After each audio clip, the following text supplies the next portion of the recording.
नमस्कार, स्वागत है आपका संसद टीवी पर। मैं हूं मनोज वर्मा और आप देख रहे हैं हमारा खास कार्यक्रम मुद्दा आपका। आज हम बात करेंगे बिहार में मंत्रिमंडल विस्तार की। इस मुद्दे पर बात इसलिए क्योंकि बिहार में गुरुवार को मुख्यमंत्री सम्राट चौधरी की सरकार ने आकार ले लिया। शपथ ग्रहण समारोह पटना के गांधी मैदान में हुआ। कुल 32 मंत्रियों ने शपथ ली है। मंत्रियों के शपथ ग्रहण के लिए प्रधानमंत्री नरेंद्र मोदी पटना पहुंचे। प्रधानमंत्री नरेंद्र मोदी का भव्य स्वागत हुआ और एयरपोर्ट से गांधी मैदान तक रोड शो हुआ। प्रधानमंत्री नरेंद्र मोदी, केंद्रीय गृह मंत्री अमित शाह और राज्यसभा सांसद और राज्य के पूर्व मुख्यमंत्री नीतीश कुमार की मौजूदगी में शपथ ग्रहण समारोह संपन्न हुआ। नए मंत्रिमंडल में कई नए चेहरों को मौका मिला है, जबकि सामाजिक और जातीय संतुलन साधने पर भी विशेष जोर दिया गया।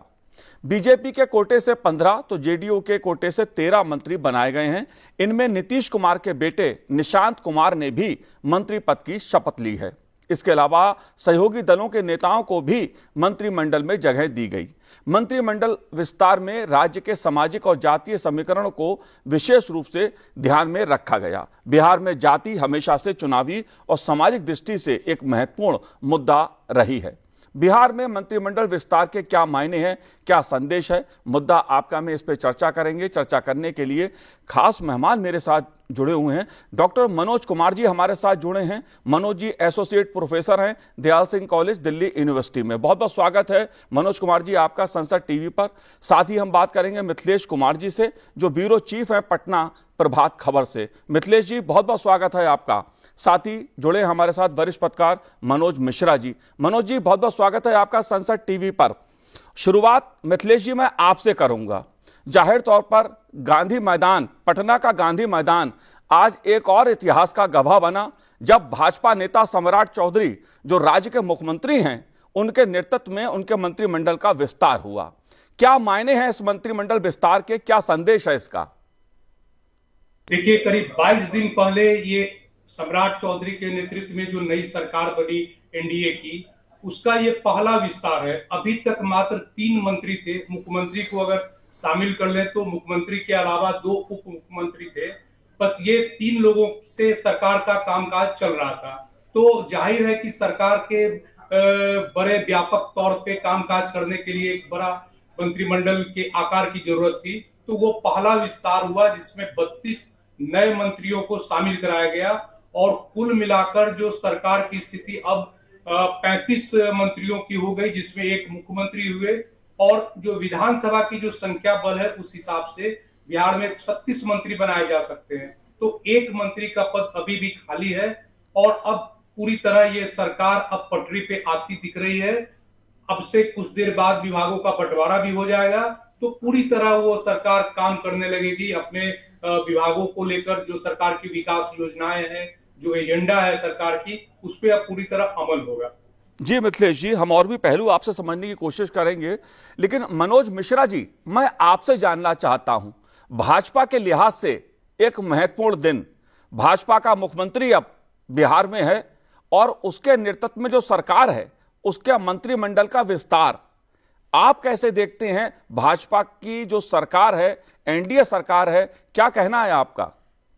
एक बार और कोशिश पहले हुई थी, सुशील मोदी जी ओथ लिए, लेकिन वो साबित नहीं कर पाए और वो सरकार चली नहीं। तो जाहिर तौर से भाजपा ये पहली बार इसको सरकार कहेंगे। भाजपा की सरकार, एनडीए की सरकार तो काफी समय से चल रही थी और निश्चित रूप से ये बहुत बड़ा परिवर्तन, क्योंकि बिहार जैसे राज्य में भाजपा अपने आप में सबसे बड़ी पार्टी बन के और उसका मुख्यमंत्री बन जाना, ये कम महत्वपूर्ण बात नहीं है। संयोग से अब तो आप जो विधानसभा के नतीजे आए हैं उसके बाद आप कह सकते हैं कि भाजपा के लिए आसे तो हिमालय सारा। जी। तो कश्मीर से कन्याकुमारी, और कश्मीर में ऐसे सरकार नहीं है, कन्याकुमारी में भी नहीं है, लेकिन ज्यादातर राज्यों में भाजपा की सरकार बन गई। और बिहार में तो सबसे बड़ी बात यह है कि ये एकदम नया प्रयोग, मैं इसमें कई चीजें देख रहा हूँ। जैसे जातिगत, जो आपने पहले कहा, जातिगत समीकरण साधने की कोशिश की गई है। 2 मेजर जो आज दिखे मंत्रिमंडल में, एक तो बड़ी चीज ये हुई है कि पूर्व मुख्यमंत्री निवर्तमान मुख्यमंत्री नीतीश कुमार जी के सुपुत्र पहली बार मंत्री बने, और दूसरी बार भाजपा के एक बड़े नेता जो पहले प्रदेश अध्यक्ष भी रहे, मंगल पांडे, वो उनको शामिल नहीं किया। शामिल तो कई और लोगों को नहीं किया गया है। तो माना ये जा रहा है कि मंगल पांडे जी को भाजपा के संगठन में स्थान दिया जाएगा। दूसरा, जिन वर्गों में ज्यादा वोट मिला भाजपा को या जनता दल यू को, उनको मंत्रिमंडल में ज्यादा स्थान दिया गया, ये भी दिखा है। जी। और दो बड़े यादव मंत्री बने, पहले बृजेंद्र यादव जेडी कोटे से उप मुख्यमंत्री बने थे, और फिर अभी भाजपा कोटे से भी मंत्री बने। लेकिन कुल मिला के मुझे लग रहा है सभी जातियों को महत्वपूर्ण स्थान दिया जाए मंत्रिमंडल में, ऐसी सोच रही होगी सम्राट चौधरी या भाजपा लीडरशिप की। तो उसका परिणाम दिख रहा है। 15 भाजपा कोटे से, 13 जी। कोटे से मंत्री, और बाकी जो 3 और छोटे दल हैं उनके 4 मंत्री हैं। इसलिए मुझे लग रहा है कि ये मंत्रिमंडल काफी बेहतर है, और उसमें अनुभवी से लेकर पहली बार के भी कई एमएलए मंत्री बने हैं। जी। अब आगे इन लोगों को परफॉर्मेंस दिखाना है। जी मनोज जी, जाहिर तौर पर राजनीतिक दृष्टि से कहा जाए तो ये बीजेपी के लिए बिहार में एक ऐतिहासिक क्षण है। डॉक्टर मनोज कुमार जी, मैं आपसे समझना चाहूंगा, क्योंकि हम बात बिहार में मंत्रिमंडल विस्तार की कर रहे हैं, और इसकी जो राजनीतिक दृष्टि है, क्योंकि बहुत खास महत्वपूर्ण ये क्षण मैं कहूंगा बीजेपी के लिए, क्योंकि बिहार में पहली बार बीजेपी का मुख्यमंत्री बना है, और उस सरकार का मंत्रिमंडल विस्तार, राजनीतिक दृष्टि से आप इस पहलू को कैसे देखते हैं? देखिए मनोज जी, सबसे पहले तो हमें समझना होगा कि बिहार की जो राजनीति है, जब से देश स्वतंत्रता मिली है, अगर उस समय से अगर आप उठा के देख लीजिए श्री कृष्ण बाबू से लेके अभी तक का, तो हमेशा से एक मैसेज देने वाला राज्य रहा है, राजनीतिक रूप से भी और सामाजिक रूप से भी। अब उसमें भारतीय जनता पार्टी के लिए आज का दिन एक बहुत ही गौरवपूर्ण दिन रहा, और बहुत ही ऐतिहासिक दृष्टिकोण से बहुत ही इंपॉर्टेंट है, क्योंकि बिहार ने हमेशा से भारतीय जनता पार्टी को और बिहार की जनता ने हमेशा से उसको सरीखे पे उठा के रखा। लेकिन पहली बार आज वो अपना मुख्यमंत्री के रूप में जिस तरीके से मंत्रिमंडल का विस्तार हुआ, और देश के प्रधानमंत्री मोदी जी उस शपथ समारोह में शामिल हुए, जितने भी केंद्रीय नेतृत्व थे, तो मुझे लगता है कि ये बीजेपी ने जिस तरीके से जो उसकी एक आप समझ सकते हैं कि हर समय अच्छा प्रदर्शन करने के बावजूद पिछले अगर हम देख लें कांग्रेस के जाने के बाद से, तो ये वहां पे 3 रिजीम को हम देखते हैं। एक लालू रिजीम जिस तरीके से आया, और उसके बाद से नीतीश जी का जिस तरीके से एनडीए के गठबंधन में उनकी सरकार चली, तो पहली बार आज जिस प्रकार से भारतीय जनता पार्टी ने एक चैप्टर, नया अध्याय शुरू किया है सम्राट चौधरी जी के नेतृत्व में, मुझे लगता है कि ये आने वाले जो विकसित भारत का जो कंसेप्ट है, अगर आप पूरे मंत्रिमंडल का पिक्चर आप देख लीजिए, अभी जैसे पूर्व के दोनों वक्ताओं ने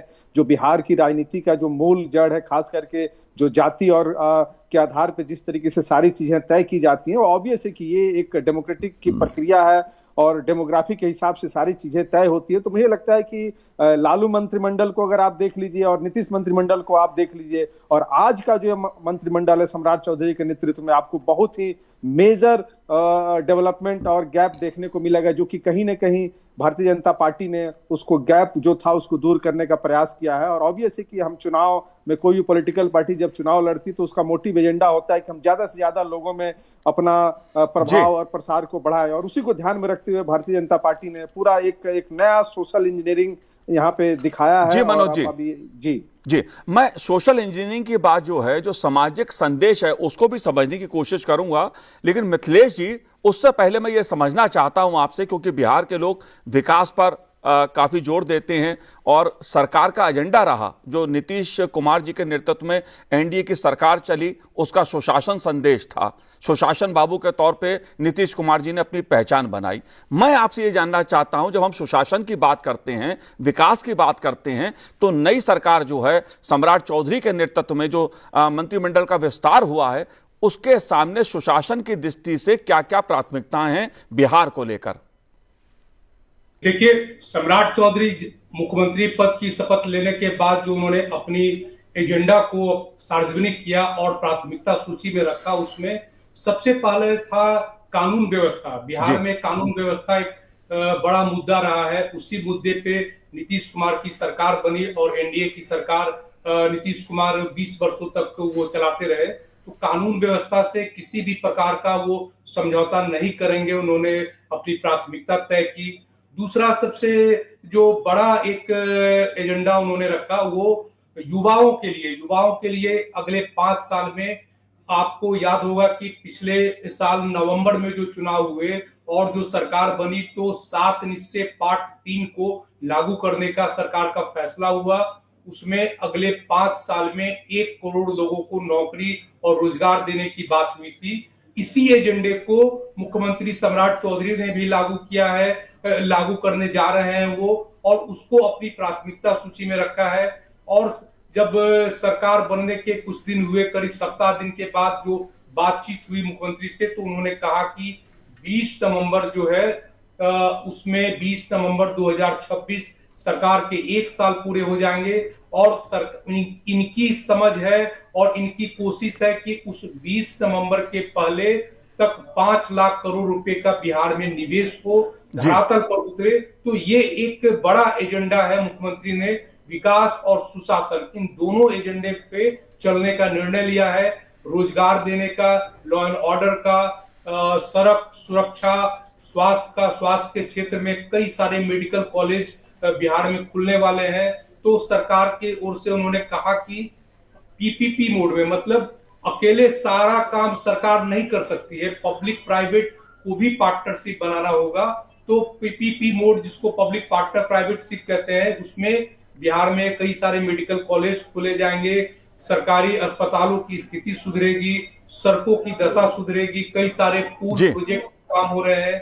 अभी हाल ही में पटना समेत 11 शहरों में नया टाउनशिप बसाने का उन्होंने निर्णय लिया है। अभी कैबिनेट की 3 बैठकें हो चुकी है, उसमें कई सारे एजेंडे उस पर काम किए गए विकास के। तो कुल मिलाकर जो नीतीश कुमार का जो सुशासन और विकास का जो एजेंडा था, उसी एजेंडे और प्राथमिकता की सूची पर सम्राट चौधरी की सरकार भी आगे चलेगी। जी बिल्कुल मिथिलेश जी। मनोज मिश्र जी, मैं आपसे जानना चाहूंगा, क्योंकि आप बिहार लंबे समय से कवर करते रहे हैं, वहां के आप रहने वाले हैं। जाहिर तौर पर जब भी विकास की बात होती है, बिहार ने जंगल राज का दौर देखा, बिहार ने सुशासन का दौर देखा, और बिहार के सामने भाजपा के नेतृत्व वाली एनडीए सरकार अब, जिसने अपना सुशासन का एक एजेंडा तय किया है। जाहिर तौर पर प्रधानमंत्री नरेंद्र मोदी का जो विकसित भारत का लक्ष्य है, और उसमें बिहार की भूमिका, उसको आप कैसे देखते हैं सुशासन की दृष्टि से? देखिए, बिहार के सामने बहुत बड़ी चुनौती है जी। आपको जानकारी में होगा कि जब देश आजाद हुआ, तो आज जैसे दक्षिण के प्रदेशों में सबसे समृद्ध प्रदेश माने जाते हैं, उसी तरह बिहार में भी पर कैपिटा इनकम और आर्थिक मामलों में वो संपन्न था, उद्योग धंधे काफी थे। मेरा मानना है कि इसको पटरी पर लाने का काफी प्रयास किया है नीतीश कुमार ने। इसको ये लंबी कथा है कि किसने उसको रसातल में पहुंचाया, लेकिन नीतीश कुमार के सरकार से ये वापसी इसने शुरू की है। लेकिन रास्ता अभी भी बहुत कठिन है, बहुत कठिन और बहुत लंबा है। जैसे अभी मिथिलेश जी कह रहे थे, कानून व्यवस्था सबसे बड़ी प्राथमिकता नीतीश कुमार की थी, और वो आज भी रहनी, चूंकि विदेशी निवेश या बाकी जो एनआरआई पैसे लगाएंगे अपने बिहार में, जो यहाँ के रहने वाले भी हैं, वो तभी लगाएंगे जब उनको ये भरोसा होगा कि उनका इंडस्ट्री, उनका पैसा, उनका ये सुरक्षित रहेगा। इसके लिए लॉ एंड ऑर्डर बड़ी चीज होगी, और बाकी सारा जो चीजें उससे रिलेटेड है विकास के, जो अच्छी सड़क, अच्छा संचार साधन, अच्छा माध्यम, ये तमाम चीजें बनानी होगी इस सरकार को। अभी जैसे टाउनशिप की घोषणा की है सम्राट चौधरी जी ने, इसमें उनको बहुत सावधानी रखने की जरूरत है, नहीं तो वो एक नया भ्रष्टाचार का बहुत बड़ा अड्डा बन जाएगा ये। और फिर कंजेशन, जैसे आपकी जानकारी में होगा कि बिहार के गिनती के शहर हैं जहां सीवर सिस्टम है, जहां शहर के अंदर अच्छी नालियां हैं, जहां सड़कें हैं गिनती के। तो इसलिए जो नया टाउनशिप बसेगा, उसको चंडीगढ़ या जो दिल्ली के लुटियन जोन्स या बाकी ऐसे इलाके जो संपन्न और समृद्ध इलाके हैं, उस तरह बनाने के लिए लंबी योजना, काफी बड़ा पैसा। और सबसे जो मुझे लग रहा है बिहार में, मैं बिहार का हूं जी, और लंबे समय तक हम लोगों ने काम किया, सब किया है, मेरा मानना है कि बिहार को अगर विकास के राह पर तेजी से ले जाना है तो इसको एक एजुकेशन हब बनाने का, जैसा मेडिकल कॉलेज, जैसे उत्तर प्रदेश में योगी आदित्यनाथ ने घोषित की है कि हर जिले में मेडिकल कॉलेज हो, इंजीनियरिंग कॉलेज हो, इसी तरह से हम बिहार में भी इस तरह का प्रयोग करना चाहिए कि शिक्षा का बड़ा केंद्र बने जी। और शिक्षा के माध्यम से बिहार अपने नक्शे में, जैसे नालंदा विश्वविद्यालय, तक्षशिला, बाकी जो इतिहास है उससे हम सीख लें, उससे प्रेरणा लें, लेकिन नए रूप से हम एजुकेशन हब बनाएं और वो साथ में वही सबसे बड़ा इंडस्ट्री हमारे यहाँ साबित होगा। उसमें आप एनआरआई पैसे लगाएं, बाहर से आवे, या ये पीपीपी मॉडल बने, या जो भी हो, कुल मिलाकर बिहार को अभी विकास करने का भाजपा को पहली बार अपने बूते अवसर मिला है। और ऊपर में प्रधानमंत्री नरेंद्र मोदी जैसा दक्ष नेता है जो जिसका एक ही एजेंडा है कि विकसित भारत हो, तो हम 2047 तक दुनिया के समृद्ध देशों में शामिल हो जाएं।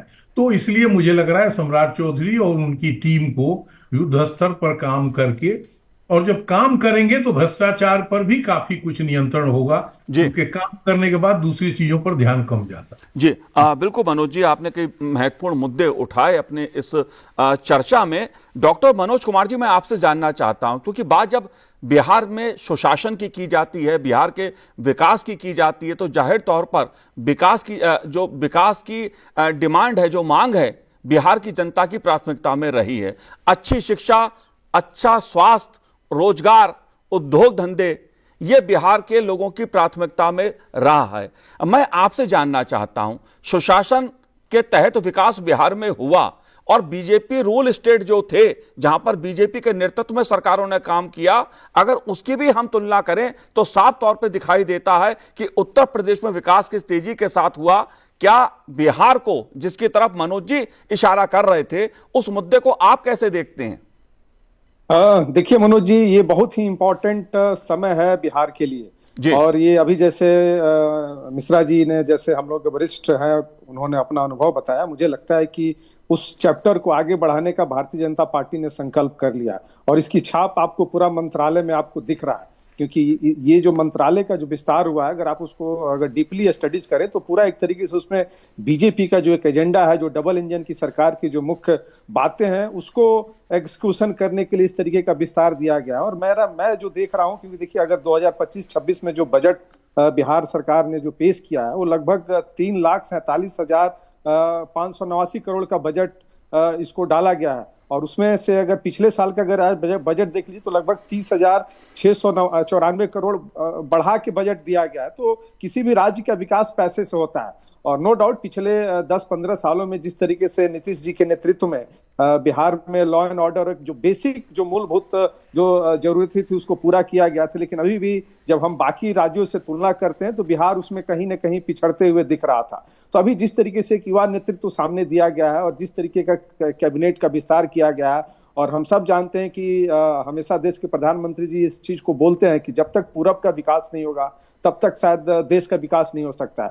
तो आप समझ सकते हैं कि बिहार के अंदर जितना पोटेंशियल है, जैसे कि अभी शिक्षा की बात कर रहे थे कि शिक्षा में बिहार सबसे ज्यादा पोटेंशियल है, जिसको वहां पे हब बनाया जा सकता है।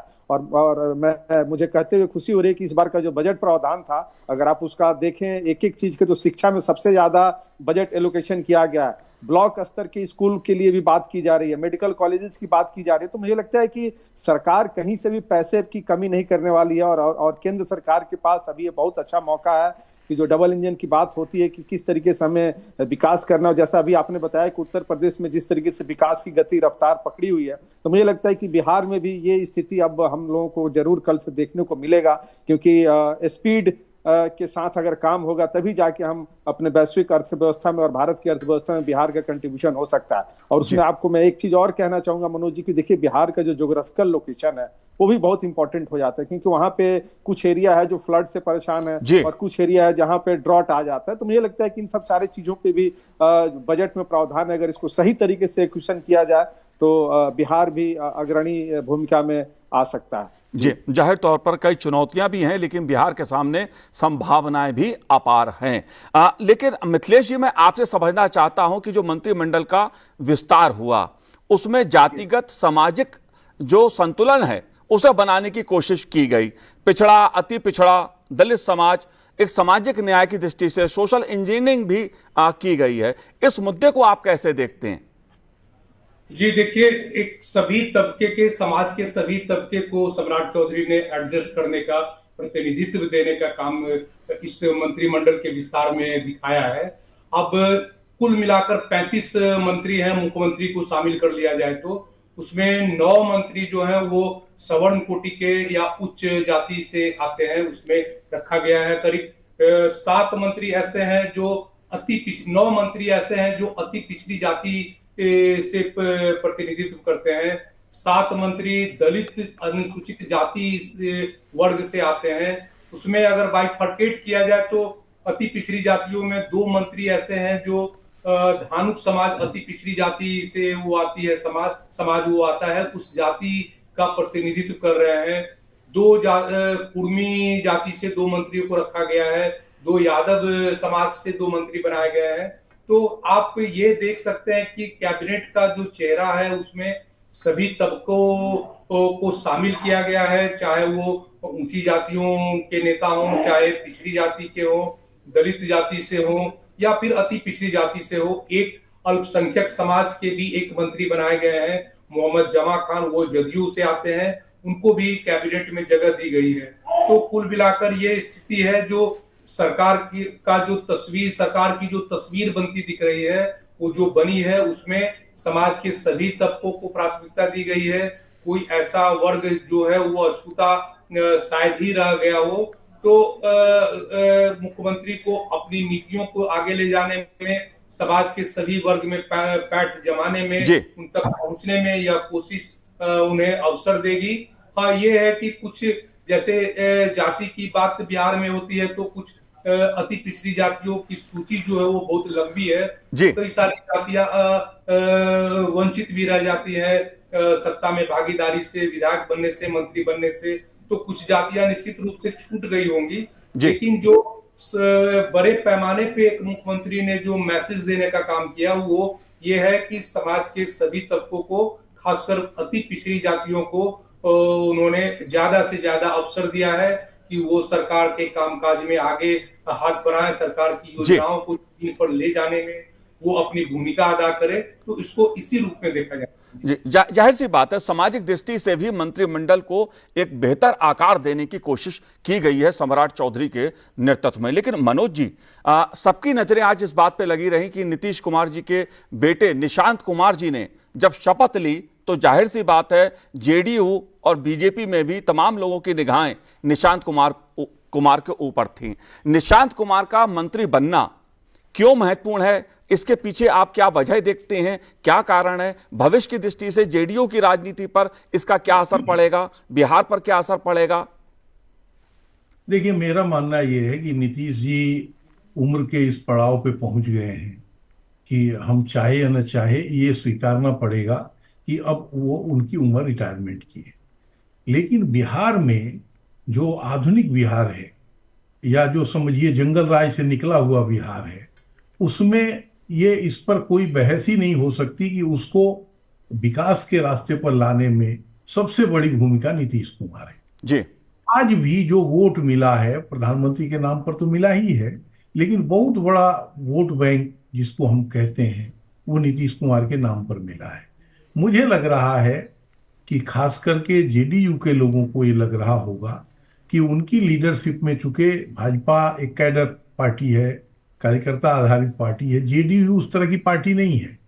जेडीयू एक नेता आधारित पार्टी है और उसका अपना उस तरह से कैडर नहीं है। तो ये बिखराव ना आवे, इसलिए नीतीश कुमार जी के पुत्र को आगे करना, क्योंकि हम सब जानते हैं वो राजनीति में कभी नहीं रहे और राजनीति में उनकी दिलचस्पी या उस तरह से कभी दिखी नहीं।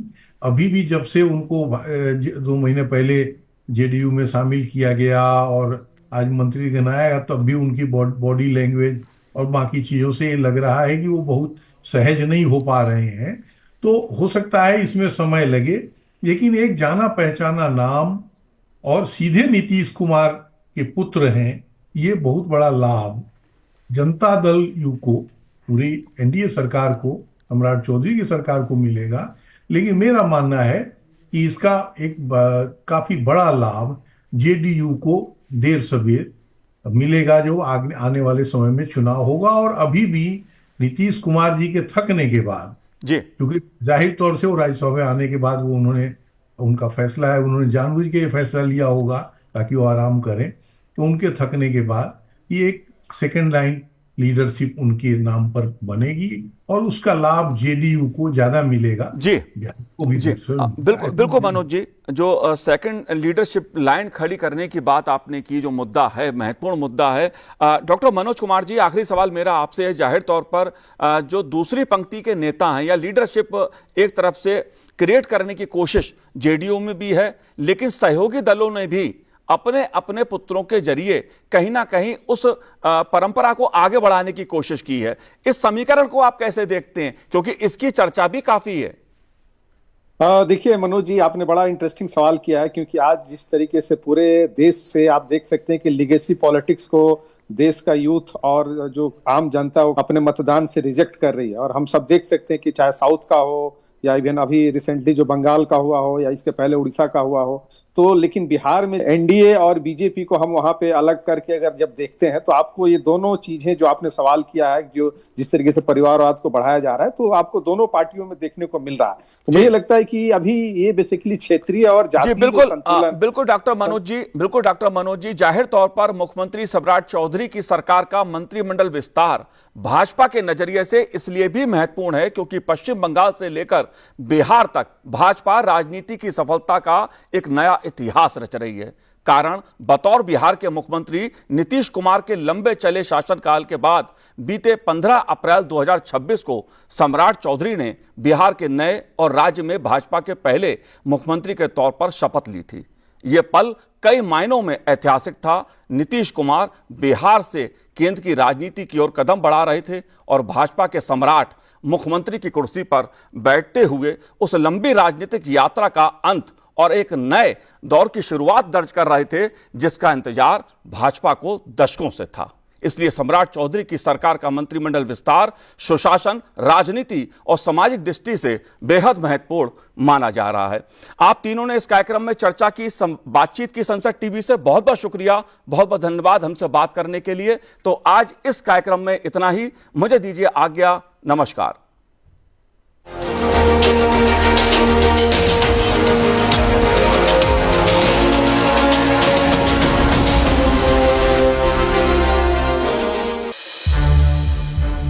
संसद टीवी के और भी प्रोग्राम्स देखने के लिए सब्सक्राइब करें हमारा YouTube चैनल और हाँ, इन्हें लाइक और शेयर करना ना भूलें।